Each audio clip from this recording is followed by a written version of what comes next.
Hello, everyone. Derek Floyd here, Beautiful Now Podcast. Welcome to another edition of Chasing the Impossible. This is the segment where I interview special guests who have happened to have accomplished impossible things, but we let them share their journey with you, the viewer, to let you know that maybe if your dream seems impossible, you can get there. Your vision can get you there. Your dream is possible too. Now, as always, our segment is brought to you by and powered by IK Multimedia and Lewitt Microphones. And if you like what you see here at the channel, please hit us with a like or a subscribe. This lets us get the most updated content to you right away as soon as it's available. Now, as always, we have a great special guest, and today's no different. But this gentleman just happens to be one of the most sought-after producers of our time. He's produced over 40, that's right, 40 number one hits, from people like Vanessa Williams to Amy Grant to Bebe and CeCe Winans to Luther Vandross. You name it, he's probably been there. And more importantly, he's one of the most humble people you will ever meet. And I think his story, his journey, is going to inspire you. So will you help me welcome this great man that I know, just a good man all around, Keith Thomas. Keith, you there, buddy? Hey, buddy, how are you? Man, I'm good. How about yourself, brother? I'm good. You're looking good, dude. Man, I'm trying to stay running like you and stay healthy, right? That's right. We have to. You washing those hands, wearing the mask, keep away from this COVID nonsense? I'm wearing the mask, washing my hands, and I'm running, trying to stay away from everybody. I know when I run too, I'm like, if I see somebody in the lane, I try to get around them, like, okay, Go to the hey. other side, exactly. But you know what's funny? Sometimes I get in my zone and I'm running, I got my head down, and I'm literally up on somebody before I know it, you know? So I'm like, oh, I'm sorry, you know, and I go to the other side of the street. Oh my gosh. Do you have like headphones on you and you're jamming music? Yes. Yeah. Oh, yeah. Sometimes I run with music. Sometimes I run with like Audible. I have some books that I like to listen to when I'm. I can't run with the book because then I just kind of like I get my pace starts to slow down. I tried to. I'm just like, give me some music, man. And when I run with music, you know, because I like to turn on. I always listen to New Music Friday. So, for instance, I'll be running and then the tempo changes. Then I find my tempo. I cannot run out of sync. I have to put my foot where the downbeat is. You know what I'm saying? So sometimes I feel like I'm walking. You know. But so anyway, I put on EDM and I'm jamming. There you go. Yeah, I put on that trance and I'm going to town. That's probably what I should do is get. Oh, dude, all the time. EDM's all I listen to when I'm running. 120 or more. You know. At least you got to have that BPM click in your feet. You're right, Steve. Yeah. So, man, I sure do appreciate you stopping by Chasing the Impossible to talk to the subscribers. You know, your story, as amazing as it is also something people can share and be inspired by. So, you've done some great things along the way, you know? Thank you, buddy. I'm very blessed. And not to mention humble. Just a super, super humble guy. I just love that. I love that about you. Thank you. You know, look, I have nothing to do with this. It was a God gift to me, and, you know, I just have to do the best I can with it. I appreciate that. So let's talk a little bit about you, since this is your story. You've been in Nashville for many years, a Grammy award-winning producer. We just talked about that. But you started off in a little town in Georgia. You were originally born in Georgia. And you were leading your father's gospel group when you were 9? Really? How did that transpire? No, look, my dad was a hillbilly musician. He used to play with the Sons of Pioneers and a lot of old classic hillbilly musicians.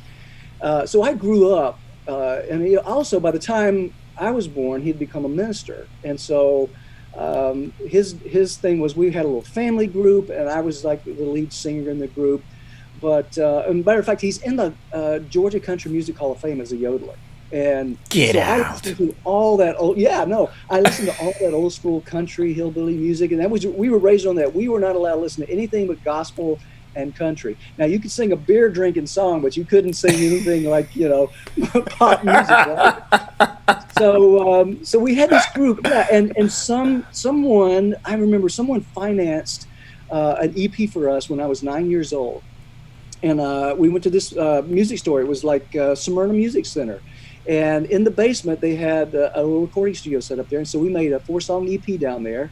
And I remember the engineer at the time had me at least 7 or 8 feet back from the mic because I sang so loud. He said, "Hey, have you ever tried hog calling?" And I said, "Actually, I have." And I have, because I lived on a poor man's farm. We had pigs and cows and chickens running around the yard, right? But so at the end of that session, they walked me up to the music store and they said, "Hey, pick out any guitar you want." And so I picked out a Yamaha guitar. Thinking back, I probably should have picked out a Martin, one of the, like a D18, something like that, right? Yeah. Wow. But I still have that guitar, you know. You still have it? I still have it, yeah. And so, you know, that was a special time. That's where I really began to have the fire for it, you know, and it's just in my blood. My dad, like I said, was a musician, and my sister, my father, and I, we traveled and sang until my sister got a boyfriend, and then he started traveling with us. Then I made another record when I was 13. We made a full EP at that point, and I joke when I say that was my first production, because I'm 13 years old. And I'm walking around the studio telling all the musicians what to play, as if I knew that. No way. I can see that now, going, "Who's this brat? Who does he think he is?" Right? But that was my first, you know, production. And so you were born into this thing from 5, 6, 7, 8, 9, and then to 13. You started off from the very beginning as a producer. Yeah, absolutely. Well, my dad used to put me in front of the church with the guitar. I have a Martin D18. It's his old guitar. It's amazing. He bought it in 1934, I think it was, for $200. But he would put it in a chair, and I'd stand in the church and just where I could just hold the neck, because I was too small. But I would sing and play in church, you know. And so I just, you know, by the time I was 16, I was playing drums and bass and steel and acoustic guitar and that sort of thing, you know. So it was a part of our life. My mom and dad gave me that opportunity. You know, they never, we lived in a small house. I mean, my garage is about as big as the house I grew up in, right? Wow. And we didn't have hot running water. We didn't have an inside bath. So what I did have was a lot of love and support. And so, you know, I had a guitar and I would sit around and play that. And then when time came, Dad got me a drum set, and then I got a bass, and then I got a steel guitar. So all of those things were at my disposal, right? So I learned to play them when I was a kid. And, you know, that's how I grew. And then I became rebellious around 16 and started getting into pop music, or it's probably a little earlier than that, actually. It was probably around 12. But I remember sneaking in the Carpenters record into the house, and my dad, you know, and you think Carpenters.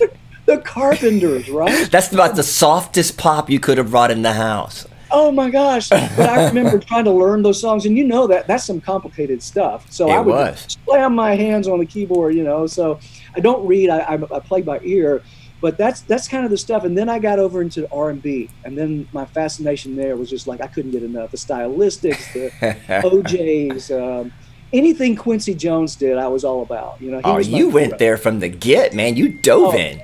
Yeah, well, he was my hero, and he and David Foster both are two of my mentors, you know. And then, you know, as you get older and once you actually start meeting these people and you work with them, you know, it's hard to believe. It's so surreal, you know. But I learned, I cut my teeth on all that stuff. I had a 4-track recorder that I had in my bedroom, and my mom and dad, when I was 16, bought me a piano.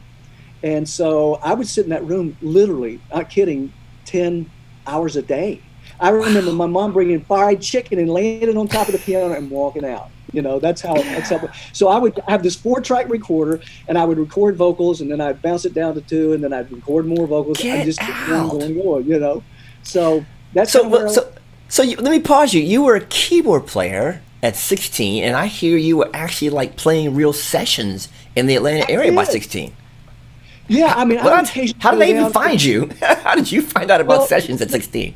Well, I worked part-time in high school. I think I started when I was 15, maybe, at a clothing store called the Gentry Shop. And I talked them into letting me write their jingle for radio back in the day.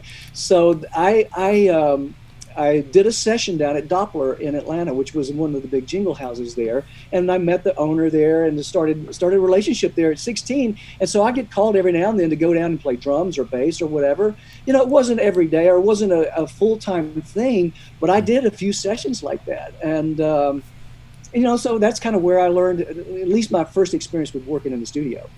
Wow. So you really were kind of a, our daily word to use the word prodigy because you really did become all the things that you had. You just played drums, you played keyboards, you played steel guitar. I'm sure if they would have gave you a banjo, you would have played that. So, I mean, you kind of, and you sang. I still want to tackle the banjo. That seems really difficult. And you had this desire to kind of go for it, and then you're in the studio recording with these great, with the great Jingle House, and you get your first jingle at 16. Like, yeah. I wow. mean, I know, right? It's like, but but I also I did that jingle for my company or the people I worked for, and it turned out great. I got to hear it on the radio, so that was my first wow, I did that. But around that time, I got involved in theater. I had a theater teacher come to me. I had been winning these talent contests, and she came to me one time and said, "Hey, I'd love for you to join the theater club, the drama club." And so this was my sophomore year in high school. So I went to one of the meetings, and then I actually ended up joining. And after I guess it was my sophomore year, I joined. The next year, I became president of the drama club my junior and senior year, started winning all these awards. And it's weird. It's because at that point, I didn't know I could act, but I was started doing all these plays. And, at that point I go, wow, I want to be an actor instead of a musician. So I had a scholarship to go to New York and act and all this stuff. And yeah, so we were in a rehearsal with the Alliance Theater. I went to view a rehearsal at the Alliance Theater in Atlanta. And my dad being a primitive Baptist minister, and now we're talking about primitive. We're talking about feet washing and all of that, right? Yeah, buddy. And so we're sitting there, and there's a dance routine going, and this girl's dancing, and her breast falls out, and some guy grabs her to get a laugh. And my dad grabs me by the shirt collar and takes me out. He says, "You're not going to New York." And that was the end of my acting career. Now, long story short, Holly Hunter was a year behind me. She was a junior, and I was a senior. And so she had the same opportunity. So I've always had this thing about Holly going, so she did all that stuff. And, she's an actress, and she's a great actress at that. Well, see, God knew where he needed you. So if you would have went to New York, you would not be 40 number one hits, Mr. Thomas. Now you'd be something else. Well, or maybe be that later. Yeah, well, maybe. But I feel like I was a better actor than I was musician at the time. But I was going to say, I think your track record has proven you're a pretty darn good producer. Oh, well, thank you. But I remember going to New York for my very first time years later to work with Vanessa Williams. And I'm walking down the street, and there's a stage open on the sidewalk, and I just kind of walked in a little bit on the stage, and the smell and everything around that I really almost had a panic attack because I was like, oh, this is where I want to be, Oh, so, my gosh. Anyway, but I loved it, and I felt like I was good at it. But, but I loved the music. I was, even in theater rehearsal back then, if we had a rehearsal at the school, while the teacher or whatever, the director was actually getting other students ready, I was back in the back room playing piano. I mean, you couldn't take me off the piano, So yeah, I had to be doing something musically, or I was going to bust. So with all this music around you, was there ever a time where you were not confident in your ability as a producer or as a musician, so to speak? You just always knew. Well, I felt like it was just part of who I was, It's like I've never been without the music, so I don't know a life without that. Even when I moved to Nashville, I'm living my dad's dream. That's the truth. My dad always wanted someone in our family to move to Nashville. And of course, when my acting career fell apart, your wardrobe malfunction kind of detoured you that way. Exactly. So I had a year at Mercer University. I was going to go there and study theory. And failed miserably. I mean, I passed the ear training with flying colors, right? But I remember the voice teachers. She would go down the line and she'd ask each one of us to do a piece or whatever, and I would do it, and I'd always improvise. It'd always be, way off of what she thought I should be doing, and she pulled me aside one day. She said, "Keith, you don't need to be here. Just go." And so I did. I quit school and went off. But I wrote a song. That I thought sounded like Ronnie Millsap, and it's like me singing on the roads and that sort of thing. And so I noticed that he was going to play a show in Atlanta. So I called the place where he was playing. Not only, this is weird, but it's like what are the odds of me getting his brother-in-law on the phone? So I talked to his brother-in-law. Yes, I'm talking to his brother-in-law, and I said, "Hey, I've got a song I've written. I think sounds like Ronnie Millsap. I'd love to send it to him." And he gave me the address. So I sent this off to Ronnie Millsap in Nashville. I mean, this is so bizarre.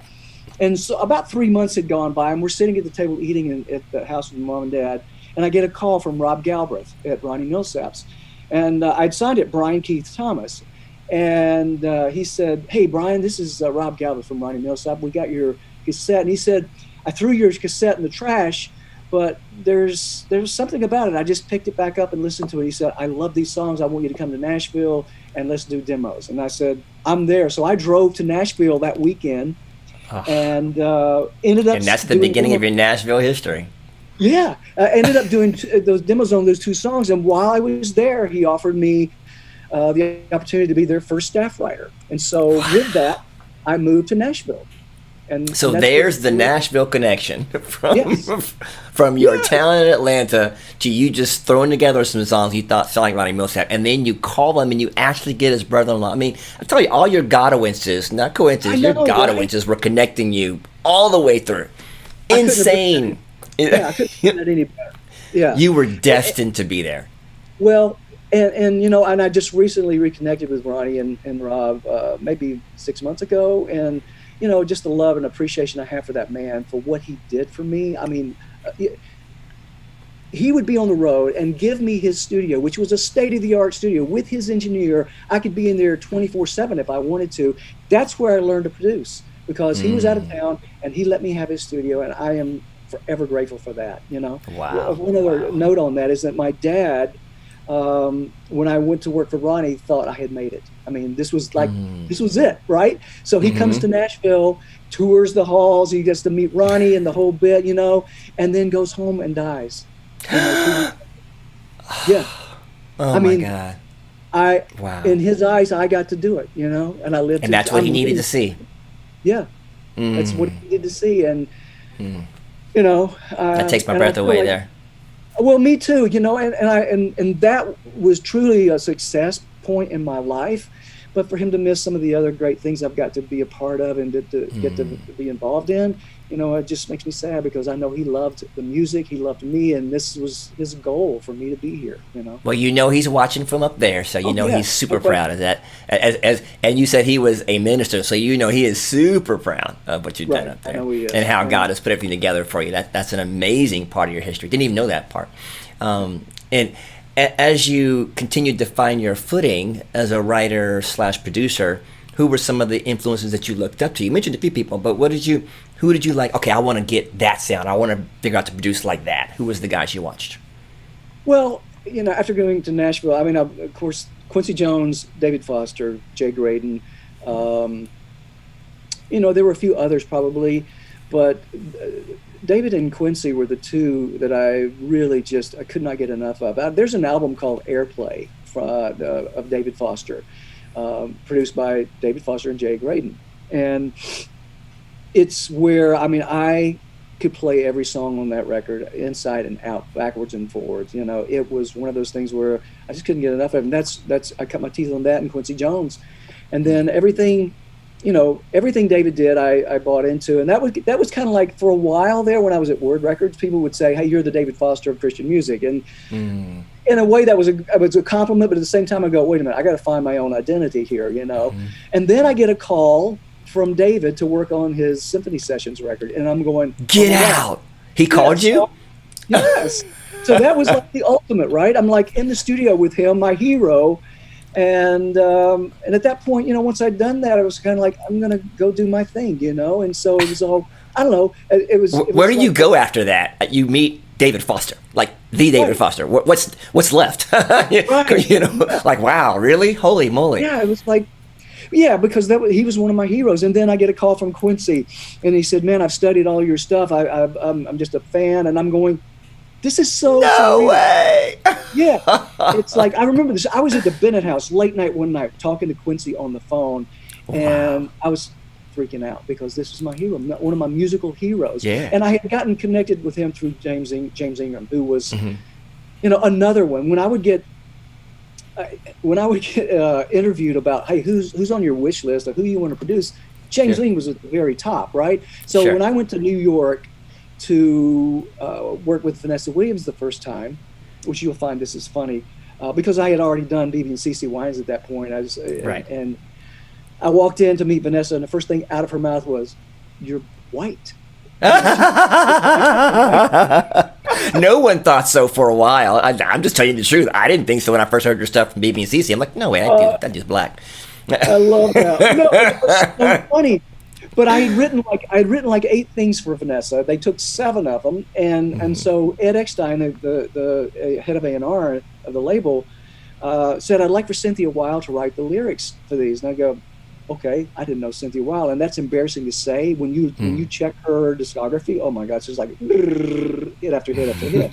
Yeah. So by the time I got back to my hotel, Ed had faxed her discography to me, and I was like, "Oh, I feel so stupid," you know. So I get back home and I connect with Cynthia, and you know, and in that conversation, you know, she asked me the same thing. "So who's on your wish list? Who do you want to produce?" And I said, "James Ingram." She said, "Oh, honey, he's a friend of mine. I'll make the introduction." So later that week, I get home and on my machine, there's a message from James Ingram. And I have it saved. It's in my box of archives up here. But that alone, you know, was like, he comes to Nashville. I work on his Warner Brothers record, and we hit it off, and we became best friends. I mean, literally to the point that we would talk all the time, even up until his death. We were talking. You know, it's like he was my hero too. You know, and so to be able to work with these people is just so surreal. So God definitely blessed you to be able to work with every person that you were influenced by. David Foster, Quincy Jones, even James Ingram. And I'm sure they all poured a little bit of different magic into you to make you the producer that you are now. No? Right. Yeah, I would think so for sure. Well, yeah, I mean, you learn you learn from these people, you know, and I don't know, there was something about James, and what a voice, you know. It's like unmistakable. Yeah. And so, but the last time I saw him,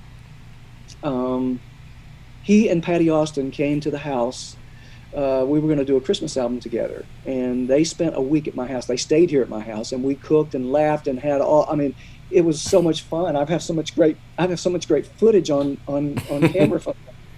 But as you know, he had some health issues and passed a few years ago, which was hard for me. I have to say. But I've been blessed to do that with a lot of different people. You know, it's like from Amy Grant to Vanessa Williams and Peebo and Luther, and you know, the list goes on. Even Barbara Streisand, is as mean as she was to me, but it was like everybody's got a Barbara Streisand story. I actually like her. It appears that way. I've heard this too, but yeah, but look, I had a good experience. It was fun. I have nothing bad to say about her, but.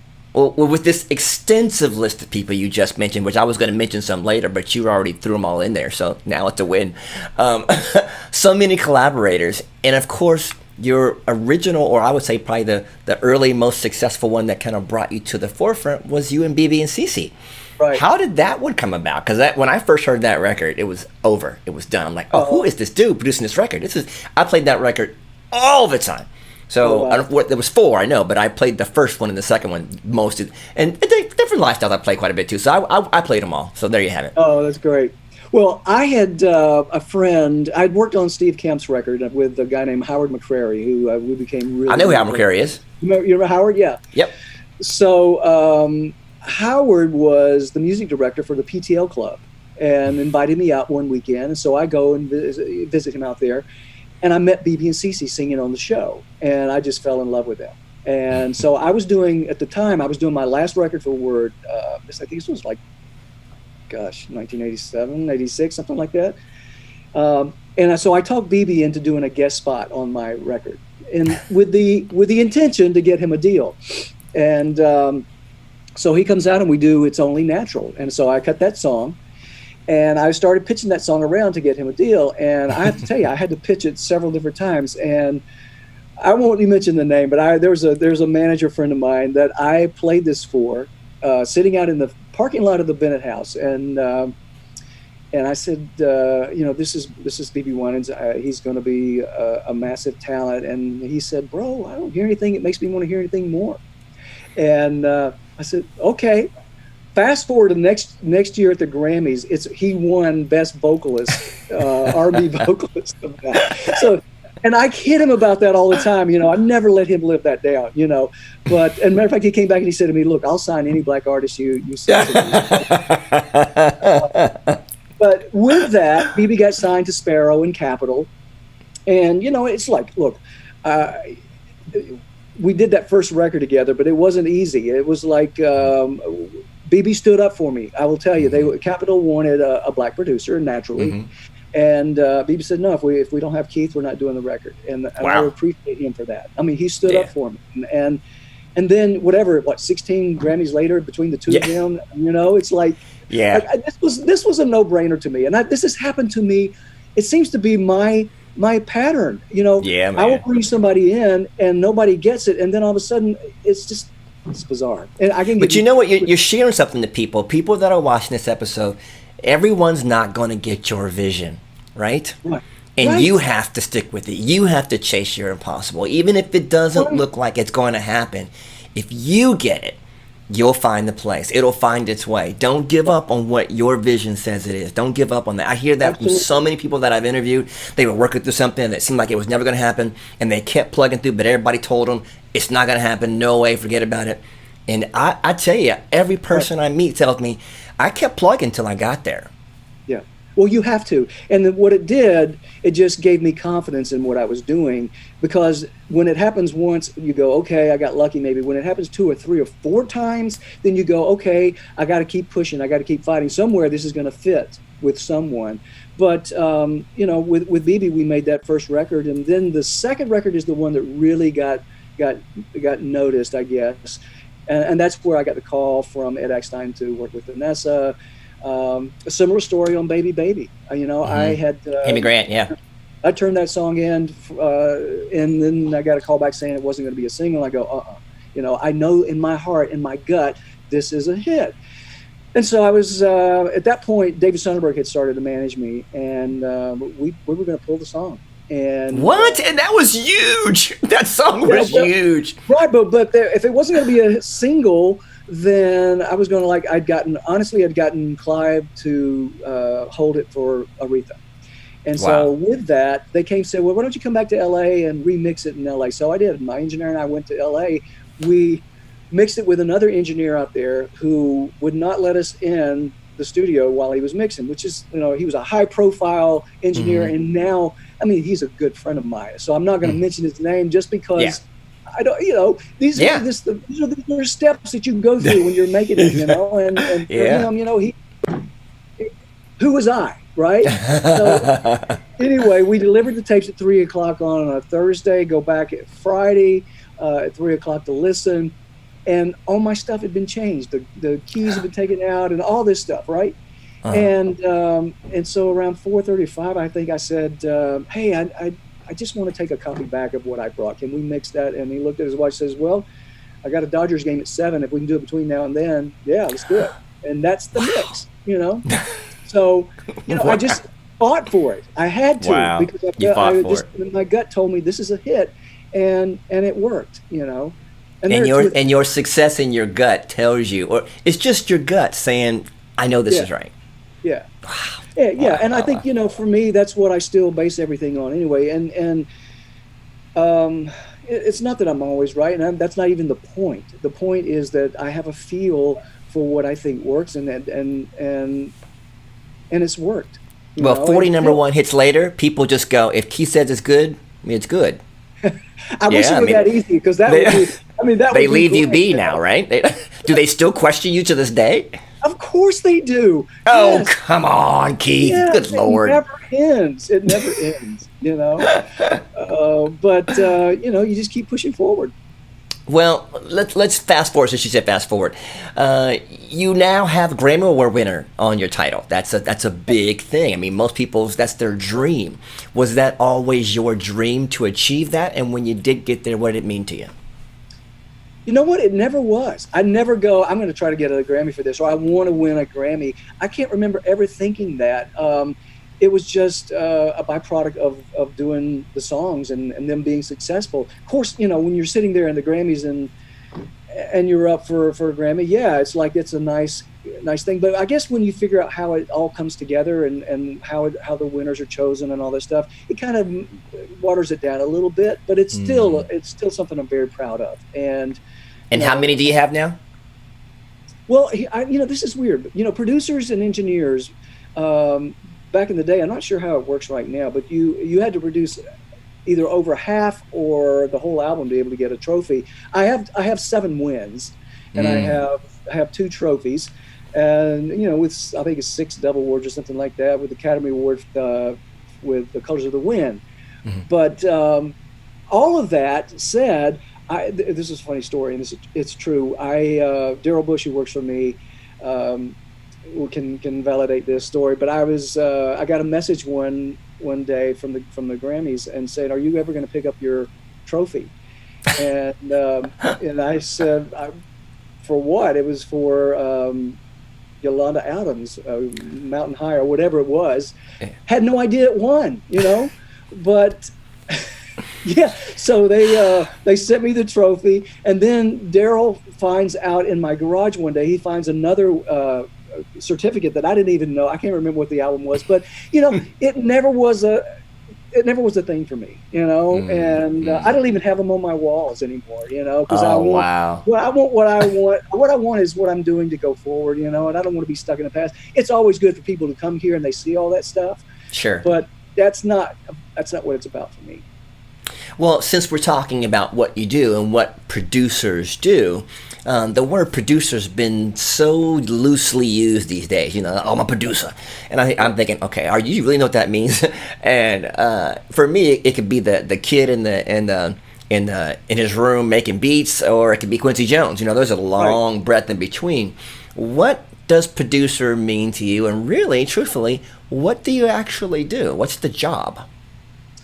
Well, the job, and this is interesting because over the years I had to learn what a producer does. I started producing, but I didn't realize that my first requirement is to make sure that I represent the artist. In the beginning, I was showing people how many licks I could play or whatever, and it was all about, it was like, notice me, right? But I had to figure out the long way that the more I focus on the artist and that I bring that artist into the light, I win as well, And so that's my job. It's like whenever I take on somebody, especially now, it's even gotten more refined. It's like if I take on an artist, I look past the vocal. I look past how they look. All of these things play a role in that. But I also find other ways that about their personalities or what they're involved in or what they do that I can tap into for marketing, because it's not the same business as it was even 5 years ago. And so, look, in the 90s, we could take and manufacture an artist and we could make them what we want them to be. Now authenticity rules. If you're not authentic, you're going to have a tough time. And Sure. And that's why I think a lot of the younger acts, to me, there's when I put on Spotify chill hits, I listen to that all the time. But I also listen to, I can't tell where one begins and the other ends. There's no identity really of these artists. Especially the females, they all have the same thing in their voice that they're doing. They're copying each other. We're all using Splice. We're all using the same DAWs. And so things become, because you can copy and paste, it's just like there's no identity, and that's kind of what I try to do. Even though you want to be competitive, you want to stay, it's just like, wearing clothes. You try to stay stylish. You wear but at the same time, you want to have your own identity. And so that's kind of what I try to find in each person that comes to the studio. What else do you do? Or what other part of your personality can I tap into that let people know about you? And so, it's more complicated than it's ever been, because we have to be marketers now more than producers. We got to figure out how to get above the fray, and technology in itself has changed the game. I mean, it's like I started, 2008, 9, I guess, when I saw where everything was going with video. I outfitted my studio with lights and cameras and the whole bit and started doing that, right? Because I'm a photographer at heart too. I was an annual staff photographer in high school, so I have an appreciation for that. So many talents, dude. So many talents. You're an actor, you're a producer, you're a photographer. What don't you do? Well, no, I think now it's out of necessity. It's like, because I can, and then I tell the artist that I work with, I said, look, I can do this. This is not what I prefer. When we get to a level where we can hire Andrew McPherson or Joel Grimes or whatever, we're going to do that, just so you know. And so because I'm happy to let all that go, but I get this to a point where you have to get it to a point where a label or someone can see the value in it, because they don't have time, nor do they have the interest in doing that anymore. It's almost got to be turnkey for them, right? So my job is to get this to a place where it's valuable and they can see the value in it, and because it's all about making the money. And that's the other side of it for the artist. Every artist thinks that their music's going to change the world, and I love that about that, right? But it's like I've seen everything you can possibly see in this business, so I just try to keep the expectations where they need to be and get it to a place that when it's ready, I can take it to a label. And we just. But are you responsible for the sound? As far as the sound of a record, its dynamics? Do you play on every record as a producer, or do you just stand back and kind of coordinate all the moving pieces to make sure that song or artist works? Well, it varies, per artist, obviously. For the pop stuff, I'm playing and programming just about everything, just because, I've had to adjust as well as everybody else has. So I'm typically programming a lot of it. I'm playing guitar on some of it. I have a guy that plays guitar that I send stuff out. Whatever it needs that I don't do. And sometimes when I do, I am able to program it. I'll send it out and get some other programming. But each artist requires a different things, because we're developing the artist and really not me. So, for instance, I manage Layla Tucker, and she's hardcore country. And what's so funny is nobody in this town knows that about me. I grew up in that. That's you said hillbilly country is what you said, man. Yes. Wow. Well, I have my teeth that I wear when I want to. And it's pretty funny, actually. But we signed her to Concord Universal and Fantasy, and quite honestly, I think they're a little nervous about me going in the studio with her, even though we've been working together for about 2 years, and I've been working with Facebook for the last 3 years, and we're building a library for them, and they have a thing called the Sound Collection, and all the music's free. You can go use it in your music videos, but I've put Layla into that program. Everything we've put on Sound Collection has gone number one with her. Wow. And so, now with the label situation, my attorney sent the head of the label my record I made when I was 19. I mean, when I was 9. And so I get a call back from him saying, Jim sent me your EP, and I have to say I apologize for any misconceptions I might have had about your countryness, right? Which is funny, and I appreciate that. But a lot of people don't know. They see me as this pop producer. You were the pop guy, yeah. I'm more country than any of the country guys here. I can tell you that. They've probably never had to walk the trail at 10 o'clock at night to go bathroom, right? Wow. Yeah. Wow. Yeah. But it's yeah, so, every artist requires a different thing. So, for instance, on the tracking session, I'm not about to sit here and try to program her record. We're hiring real players like it used to be. We're all going to be in the same room together. I love that. When there's a budget for that, I prefer that, actually. Yeah. So you've got a breadth of what a producer can do. So obviously, when I talk to these little kids and they're like, I'm a producer. Well, you're more like a beat maker, which is cool, or an arranger, which is cool. Right. But a producer has a larger hand in things. He's really controlling the entire process and pushing the song from start to finish, making sure it's completed with the artist in between, and making sure all the ducks are in a row. It's a large undertaking, no? Yeah, and even more so now because I'm doing the artist development. I got to make sure the brand looks good and that they're articulate when they get online or when they get on a camera somewhere. They have to know how to respond, speak in sound bites a little bit more, and just get their message across. All that stuff is that I'm working on right now with these artists. So it's just like all encompassing, but really it's all about the music, because like I could tell any of the artists that come through here, a hit song will take you anywhere you want to go. That's it. It's true. It's true. And it comes down to the song. And I think that's one of the misconceptions about pop music or music in general right now, is that because you have Logic and because you can actually hit and loop and do all this stuff, doesn't make you a producer. You know what I'm saying? You've gotta be able to know how to bring that artist into. Well, you got to be able to take that artist to another level. You've got to be able to, and you got to know how to write a hit song. You know that people will hear and play over, and even down to the performing side of it. What is going to make someone put down money to see you perform? Are you doing anything that's worth paying money for? Wow. Because at the end of the day, that's what it's about. So that leads me to another question then, which was, with so many artists that you've produced and so many great songs you produced, from people like Amy Grant to Luther Vandross to Vanessa Williams, obviously.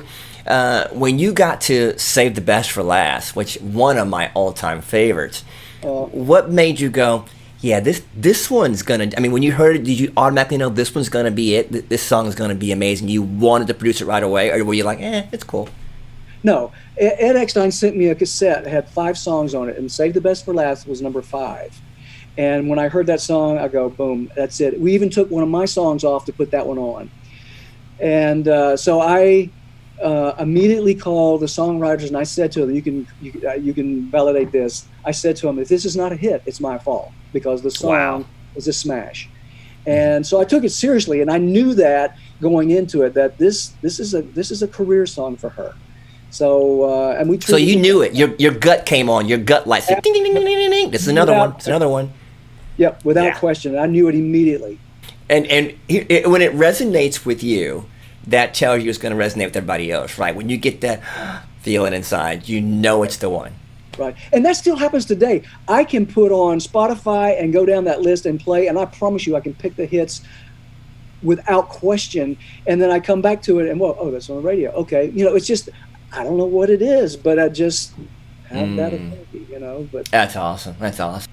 I think a lot of times people that are successful, they go to the top of the mountain, and most people have had some type of setback that taught them a lesson that made them better, and of course they were successful again or continue to be successful. And you realigning yourself and kind of reinventing yourself now at this new stage of the game as a producer wouldn't be a setback for you, just to kind of realignment, because you're always going to evolve. You're the person that understands the industry, understands music itself, understands what makes a hit. So that part of you will always be present. I can't see any time where you would be way set back, but I just thought maybe there was something that just jumped out at you, like, man, I had this thing happen to me and I was a shambles, but I came back and now I'm all better, that kind of thing. It sounds like your life has been so many Godwinses that it just went straight through. You didn't. Well, no, look, there have been ups and downs. I went through a horrible divorce, and that was a major setback. I mean, I loved this woman, and ended up her leaving me. So that you talk about a setback. Yeah, I didn't work for almost 3 years. Okay, and that's what I was digging for. What was the setback, and then you were brought back? What brought you back? Well, the music brought me back, because I'd signed Katy Perry. I was talking to the Kings of Leon about signing. Irving Gazoff was working on a deal for me at Universal, and they were going to be the launch artist. And my wife decided she wanted to leave. And so at that point, I fell apart and lost it. I lost 33 pounds from where I am right now, and I'm pretty skinny. So I'll never forget it. I was at my doctor's office, just walked off the elevator, and got a call from Amy Grant. And we were talking, and someone came out of the stairwell and said, "Are you Keith Thomas?" And I said, "Yes." And they handed me the papers. And I fell apart. And Amy went back to the house with me. We sat on my porch and cried, for a couple of hours. But and that's another thing. I just can't tell you enough. The success in this business has nothing to do with Grammys, has nothing to do with chart positions.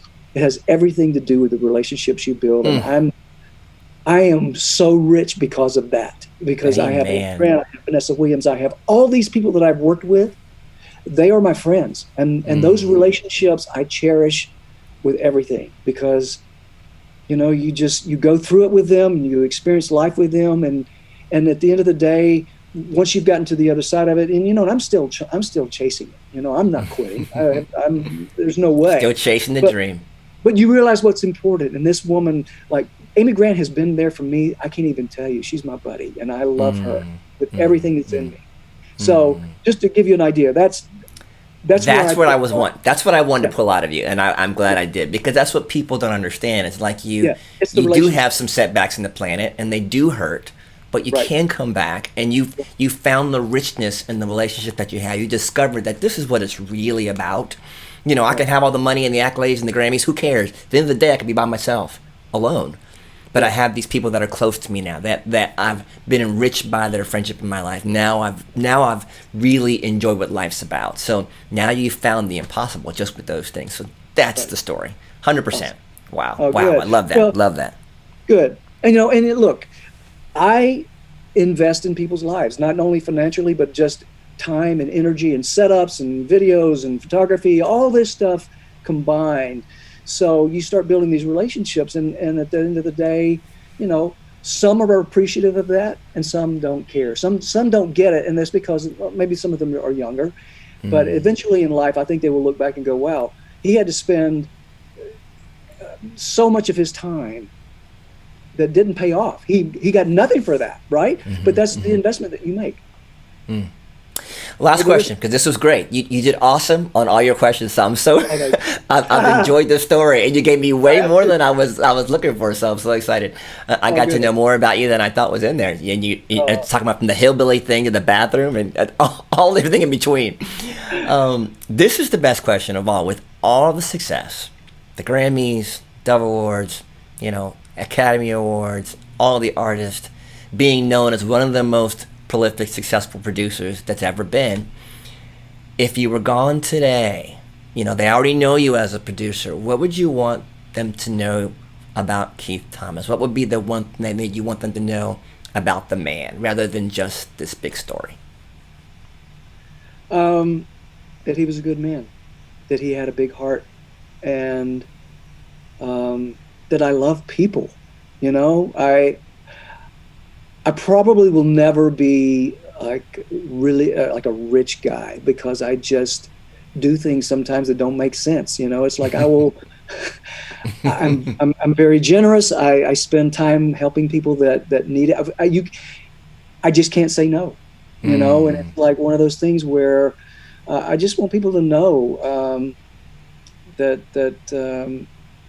I love music, that I love people, and I'm a creator, and I don't know. I want people to appreciate some of the things that I've done for them, but at the same time, I don't expect anything in return. You know what I'm saying? Sure. But, I love my boys. That's, to me, the greatest achievement that I could ever have. I look back on that, and I look at how wonderful they are, and that makes me proud. That makes me teary. Wow. Wow.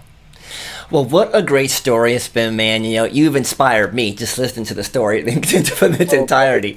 And I've got my own impossibles that I'm chasing, but each time I interview someone like yourself, it reminds me, okay, it's out there. It's still chaseable. It's still possible. It's still present. And that along the way, the journey is what makes it what's most important. It's not the destination itself. It's all the things along the way, all the relationships you make along the way. That's what really makes the difference. So thank you so much for sharing that story. I really appreciate it. Thank you, Derek. My pleasure. Man. Thank you. Thank you for coming. And as you guys have watched the program, I know you've enjoyed it.